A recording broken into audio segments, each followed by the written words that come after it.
कहानी शुरू होती है साल 2020 के ब्रिटेन से, जहां लोकतंत्र पूरी तरह से गिर चुका है और देश पर एक क्रूर तानाशाह चांसलर का लोहे की मुट्ठी जैसा कड़ा शासन चल रहा है। पूरा देश एक सख्त तानाशाही के साए में जी रहा है, जहां सरकार के खिलाफ उठने वाली हर आवाज को बहुत ही बेदर्दी से कुचल दिया जाता है। सरकार के फैसलों या नीतियों पर सवाल उठाना सीधे सीधे अपनी मौत को बुलावा देना है, और यहाँ तक कि किसी इंसान की अपनी निजी पहचान जैसे कि उसका समलैंगिक होना भी उसे मौत के घाट उतारने के लिए काफी है।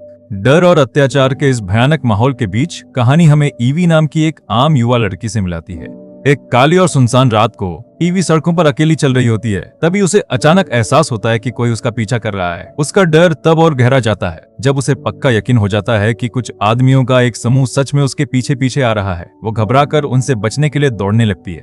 भागते भागते हड़बड़ाहट में वो एक पुलिस वाले से टकरा जाती है और उससे मदद की गुहार लगाती है। उसे उम्मीद होती है कि शायद कोई ऐसा मिल गया है जो उसकी सुरक्षा करेगा, लेकिन उसकी भयानक बदकिस्मती देखिए। वो पुलिस वाला मदद करने के बजाय अपने बाकी साथियों को आवाज दे देता है और वे सब मिलकर ईवी का उत्पीड़न और उस पर हमला करने की कोशिश करने लगते हैं। इससे पहले कि वे दुष्ट पुलिस वाले उसे कोई नुकसान पहुंचा पाते, अंधेरे के साए में से गाय फॉक्स का मुखौटा पहने एक रहस्यमयी आदमी बाहर आता है। शुरुआत में पुलिस वाले उसका मजाक उड़ाते हैं, उसके इस नाटकीय अंदाज में सामने आने और उसके अजीबोगरीब लिबास पर जोर जोर से हंसते हैं। लेकिन अगले ही कुछ सेकंड में वो नकाबपोश आदमी अपनी चाकुओं को म्यान से निकालता है और एक बहुत ही तेज और सटीक हमला बोल देता है। वो सबसे पहले उस मुख्य पुलिस वाले को जमीन पर गिराता है और फिर एक एक करके ईवी को नुकसान पहुंचाने वाले सभी आदमियों को खत्म कर देता है। जब वे सभी जमीन पर बेहोश या अधमरे पड़े होते हैं तो वो नकाबपोश आदमी ईवी की तरफ मुड़ता है और अपना परिचय बहुत ही सादगी से देता है कि वो उसे वी कहकर बुला सकती है।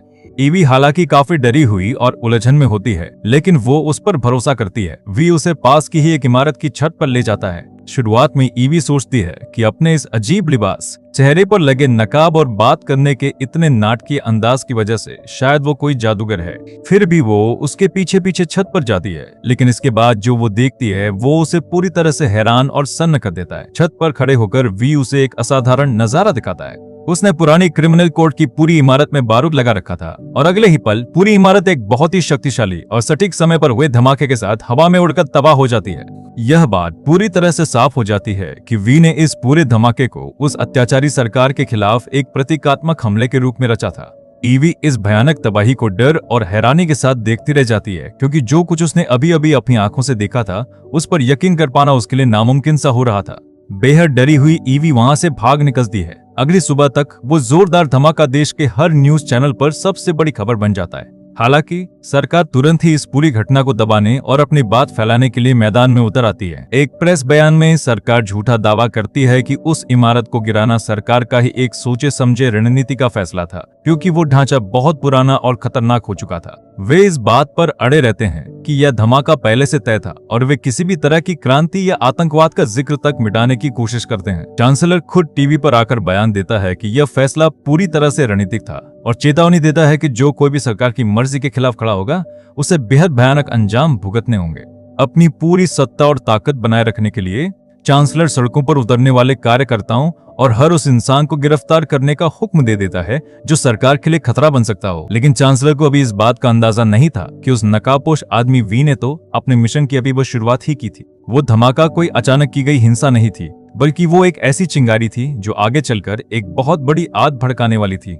जल्द ही पूरे देश के हर एक टीवी स्क्रीन पर सिर्फ वी नाम के उस रहस्यमयी नकाबपोश का संदेश प्रसारित होने लगता है। अपने इस वीडियो संदेश में वी सरकार के अंदर तक फैली सड़न का पर्दाफाश करता है। एक ऐसा सरकारी सिस्टम जो सिर्फ खौफ, क्रूरता और पाबंदियों के दम पर चल रहा है। वो बात करता है कि कैसे मासूम लोग जो सरकार पर सवाल उठाने की हिम्मत दिखाते हैं, जिनकी अलग पहचान होती है या जो किसी दूसरे धर्म में विश्वास रखते हैं, उन्हें चुप कराया जा रहा है, जेलों में डाला जा रहा है या मार दिया जा रहा है। उसका संदेश एकदम साफ और सीधा होता है। अब जनता के उठ खड़े होने का समय आ गया है। वो लोगों से अपील करता है कि क्रांति की चिंगारी को जलाना होगा और इसकी शुरुआत 5 नवंबर के दिन संसद पार्लियामेंट की इमारत पर होगी। वो घोषणा करता है कि वही वो ऐतिहासिक दिन होगा जब जनता अपनी खोई हुई ताकत और अधिकार वापस छीन लेगी। लेकिन जैसे ही यह वीडियो प्रसारण खत्म होता है, पुलिस की एक पूरी टीम उस जगह पर धावा बोल देती है और वी को पकड़ने की कोशिश करती है। ठीक उसी पल जब वी पुलिस वालों के हाथों घिरा होता है, ईवी जो उसी टीवी स्टेशन में काम करती थी, मौके पर पहुंच जाती है।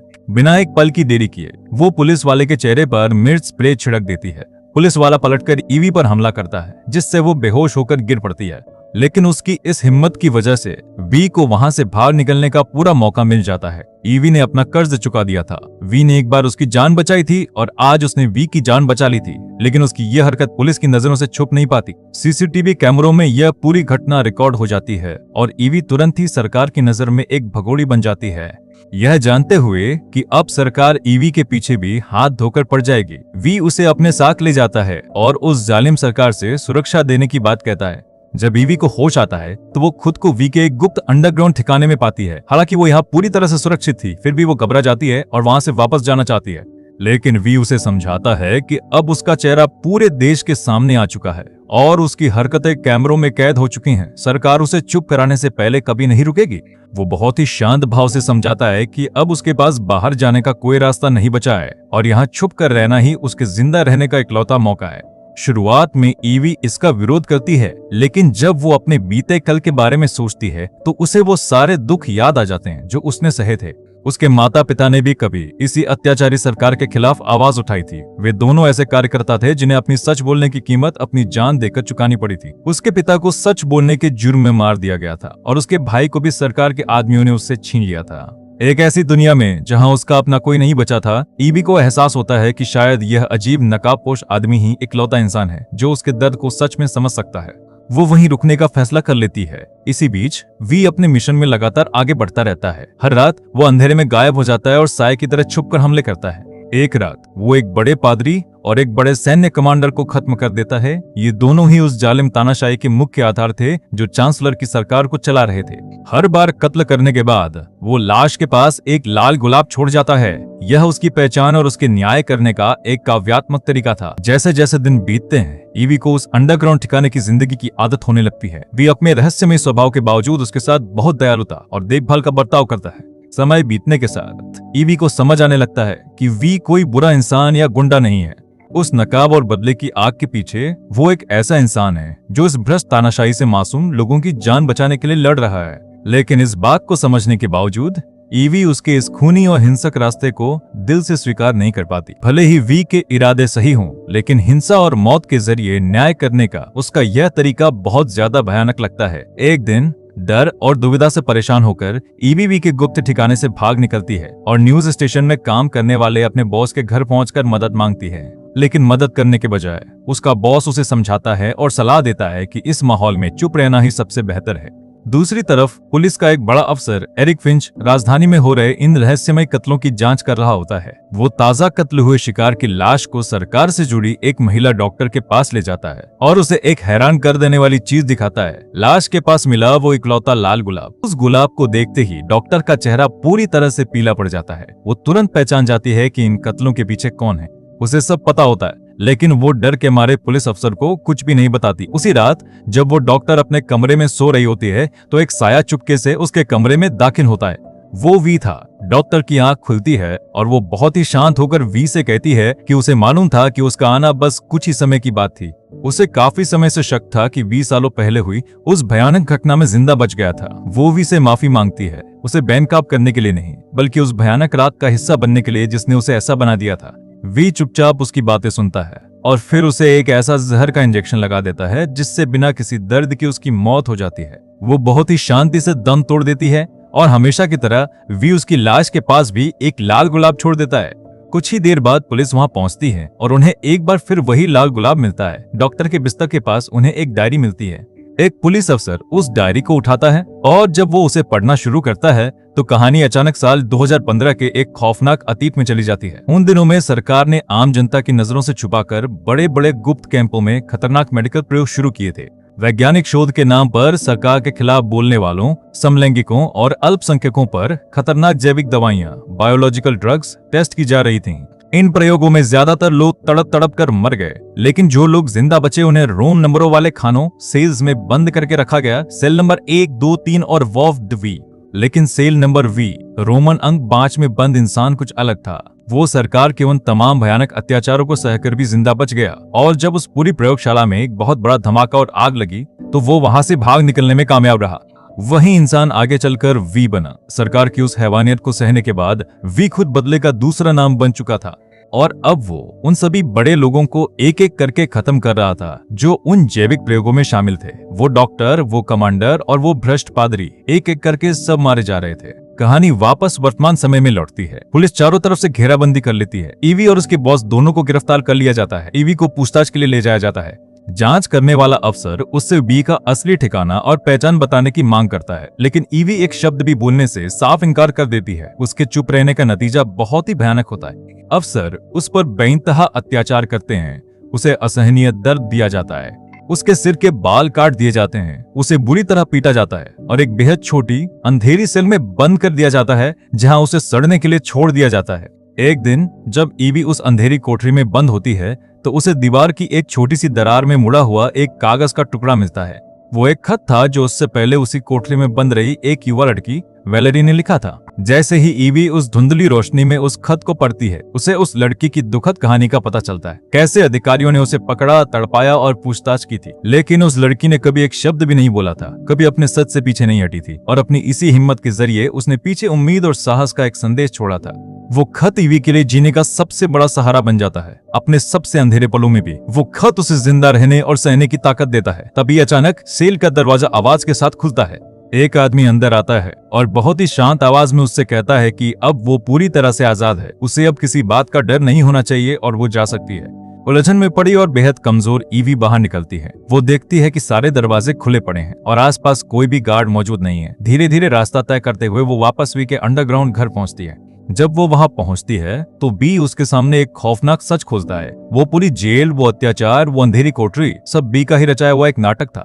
वी यह जानना चाहता था कि क्या वो अत्याचारों के खिलाफ बिना डरे खड़ी हो सकती है, क्या वो बिना किसी खौफ के जीने जितनी मजबूत बन चुकी हैं। और ईवी इस परीक्षा में पूरी तरह से पास हो चुकी थी। भावुक और अंदर तक हिली हुई ईवी उसे वो खत सौंपती है जो उसे सेल की दीवार में मिला था। वो वी को बताती है कि यह खत सच्चा था, यह उसी लड़की का था जो उस जेल में मारी गई थी। फिर वो अपने बॉस के बारे में बात करती है जिससे उसने मदद मांगी थी।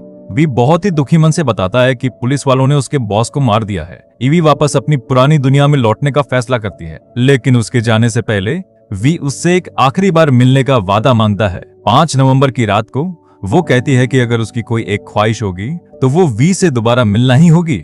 यह कहकर वो वापस ऊपर की दुनिया में कदम रख देती है। दूसरी तरफ सरकार को वी की तरफ से एक संदेश मिलता है जिसमें वो उनसे मिलने की इच्छा जाहिर करता है। हैरान और घबराए हुए सरकारी अफसर मिलने के लिए तैयार हो जाते हैं। एक अंधेरे गलियारे में वी बिना अपने नकाब के पहुंचता है। हालांकि उसका चेहरा अभी भी अंधेरे के साए में छुपा होता है, लेकिन उसकी मौजूदगी साफ महसूस की जा सकती है। अफसर उसे पहचान नहीं पाते, लेकिन उसकी बात सुनते हैं। वी उनके सामने सालों पुराना छुपा हुआ सच खोलता है। कैसे सालों पहले सरकार ने खुद एक जानलेवा वायरस बनाया था और जानबूझकर देश के 3 अलग अलग हिस्सों में उसे फैला दिया था। वे 3 जगहें बहुत ही सोच समझकर चुनी गई थी ताकि लोगों के दिलों में भयानक खौफ बैठ जाए, और वो वायरस जंगल की आग की तरफ फैल गया। जैसे ही पूरे देश में अफरा तफरी और डर का माहौल बना, वही लोग जिन्होंने उस बीमारी को फैलाया था अचानक से उसकी दवा, वैक्सीन लेकर जनता के सामने आ गए। लोगों ने उन्हें अपना मसीहा और हीरो मान लिया।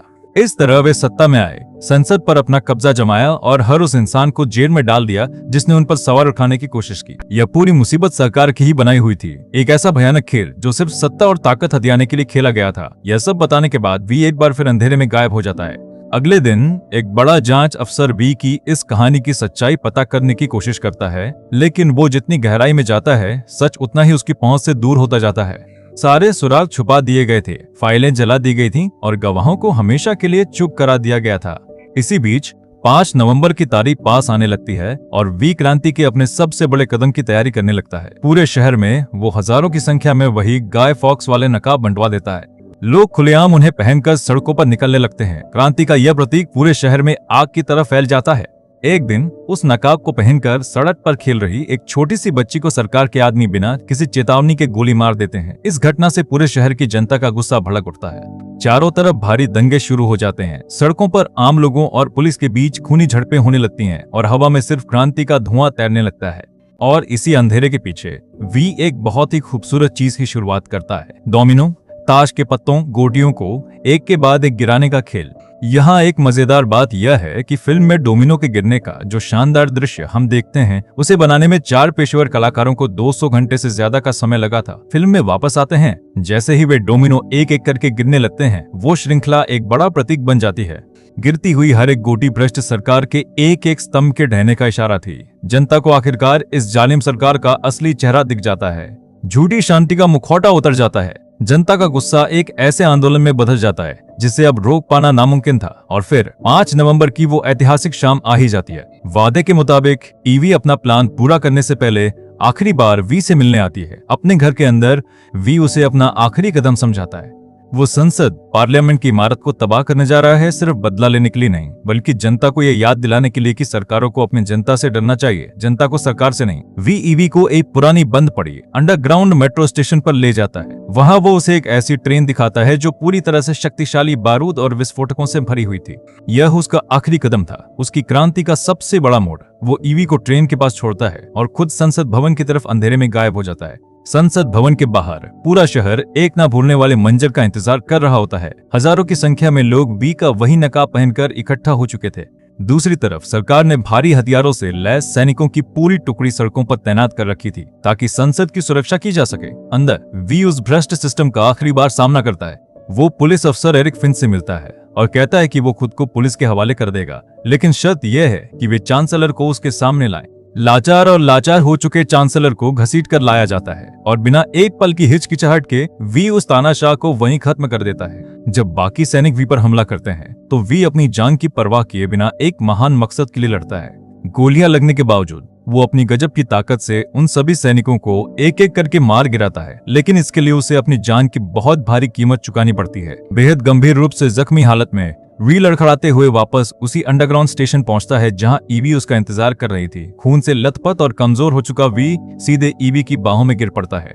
ईवी उससे रोते हुए गुजारिश करती है कि वो अस्पताल चले ताकि उसकी जान बच सके, लेकिन वी बहुत ही शांत आवाज में वो बात कहता है जो उसने आज तक दिल में दबा कर रखी थी कि वो ईवी से बहुत प्यार करने लगा था। इन आखिरी शब्दों के साथ ही वी दम तोड़ देता है और अपने पीछे एक बड़ा मकसद, एक सपना और एक अमर क्रांति छोड़ जाता है। ईवी पूरी तरह से टूट जाती है। उसे एहसास होता है कि वो भी उससे प्यार करती थी, उसके चेहरे से नहीं जिसे उसने कभी देखा तक नहीं था, बल्कि उसके दिल, उसकी हिम्मत और उस नकाब के पीछे छिपी उसकी आत्मा से। कांपते हाथों से वो वी की देह को उस बारूद से भरी ट्रेन के अंदर लिटा देती है और उसके चारों तरफ लाल गुलाब सजा देती है, वही लाल गुलाब जो न्याय की हर जंग में उसके साथ रहे थे। जैसे ही वो ट्रेन को रवाना करने के लिए लीवर खींचने लगती है, पुलिस जांचकर्ता एरिक फिंच वहां पहुंच जाता है और उस पर बंदूक तान लेता है, लेकिन ईवी बिना किसी डर के एकदम निडर होकर खड़ी रहती है।